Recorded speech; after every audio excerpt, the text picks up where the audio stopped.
Hello everyone, आज की हमारी वीडियो है यूनिट 7 हिंदी कहानी से। और कहानी है एक टोकरी भर मिट्टी। ये हमारी दूसरी कहानी है। इससे पहले एक चंद्रदेव से मेरी बातें, वो कहानी हम कर चुके हैं। पढ़ते हैं इस कहानी के बारे में।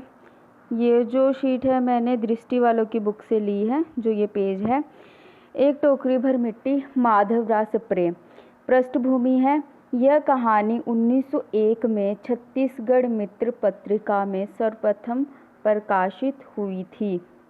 छत्तीसगढ़ मित्र पत्रिका में 1901 में प्रकाशित हुई थी। देवी प्रसाद वर्मा और अधिकांश विद्वानों द्वारा सहमति बनी कि यह कहानी हिंदी की प्रथम मौलिक कहानी है। यह आदर्शवादी कहानी है। ये इम्पोर्टेंट है, आदर्शवादी कहानी है। नेक्स्ट है इनके पात्र। मुख्य पात्र इसमें दो ही हैं।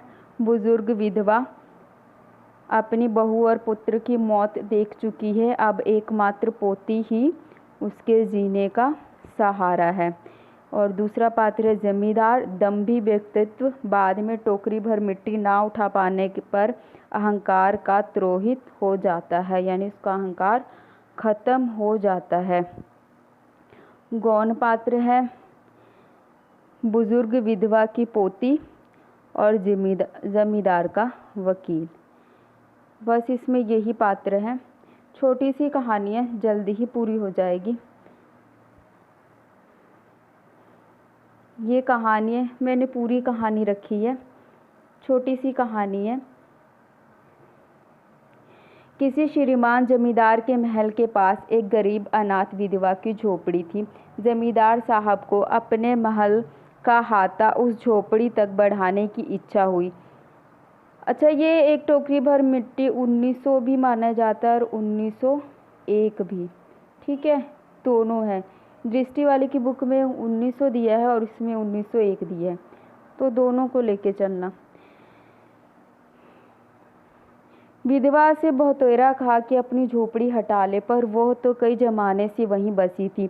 उसका प्रिय पति और इकलौता पुत्र भी उसी झोपड़ी में मर गया था। पतोही भी एक 5 बरस की कन्या छोड़ के, इम्पोर्टेंट है, कितने बरस की कन्या थी?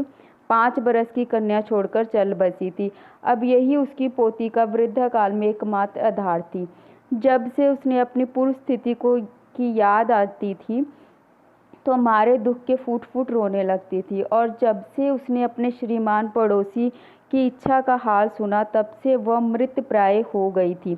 उस झोपड़ी में उसका मन लग गया था कि बिना मरे वहाँ से वह निकलना नहीं चाहती थी। श्रीमान के सब प्रयत्न निष्फल हुए। तब वे अपनी जिम्मेदारी चाल चलने लगे। बाल की खाल निकालने वाले वकीलों की थैली गरम कर उन्हें अदालत से झोपड़ी पर अपना कब्जा करा लिया और विधवा को वहाँ से निकाल दिया। बेचारी अनाथ तो थी ही, पास पड़ोस में कहीं जाकर रहने लगी। एक दिन श्रीमान उस झोपड़ी के आसपास टहल रहे थे। लोगों को काम बतला रहे थे कि वह विधवा हाथ में एक टोकरी लेकर वहां पहुंची। श्रीमान ने उसको देखते ही अपने नौकरों से कहा कि उसे यहाँ से हटा दो, पर वह गिड़गिड़ा कर बोली, महाराज, अब तो ये झोपड़ी तुम्हारी हो गई है, मैं उसे लेने नहीं आई हूँ। महाराज क्षमा करें, तो एक विनती है। जिम्मेदार साहब के सिर हिलाने पर उसने कहा, जब से ये झोपड़ी छूटी है तब से मेरी पोती ने खाना पीना छोड़ दिया है। मैंने बहुत कुछ समझाया, वह एक नहीं मानती। यही कहा करती है कि अपने घर चल, वही रोटी खाऊंगी। अब मैंने ये सोचा है कि झोपड़ी से एक टोकरी भर मिट्टी लेकर उसी का चूल्हा बनाकर रोटी पकाऊं। ये क्वेश्चन आ चुका है भी, मिट्टी का उसने क्या बनाया था? चूल्हा। इससे भरोसे है वह रोटी खाने लगेगी। महाराज कृपा करके आज्ञा दीजिए तो इस टोकरी से मिट्टी ले आऊं। श्रीमान ने आज्ञा दे दी। विधवा झोपड़ी के भीतर गई। वहां जाते ही उसे पुरानी बातों का स्मरण हुआ और उसकी आंखों से आंसू की धारा बहने लगी। अपने आंतरिक दुख को किसी तरह संभालकर उसने अपनी टोकरी मिट्टी से भर ली और हाथ से उठाकर बाहर ले आई। फिर हाथ जोड़कर श्रीमान से प्रार्थना करने लगी, महाराज कृपया इस टोकरी को ज़रा हाथ लगाइए जिससे कि मैं इसे अपने सिर पर धर लूँ। जमींदार साहब पहले तो बहुत नाराज़ हुए, पर जब वो बार बार हाथ जोड़ने लगी तो पैरों पर गिरने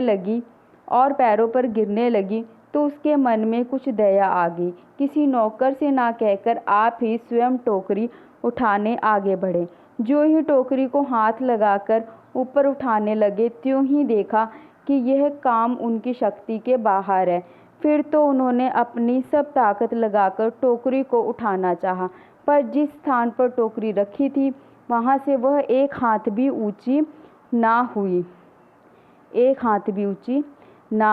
वह लज्जित होकर कहने लगे, नहीं, यह टोकरी हमसे ना उठाई जाएगी।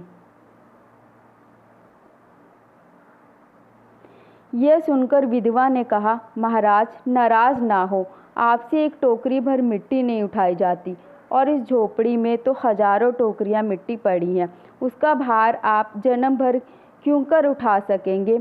आप ही इस बात पर विचार कीजिएगा। जमींदार साहब धनमंद से गर्वित हो अपना कर्तव्य भूल गए थे, पर विधवा के उपयुक्त वचन सुनते ही उनकी आंखें खुल गई।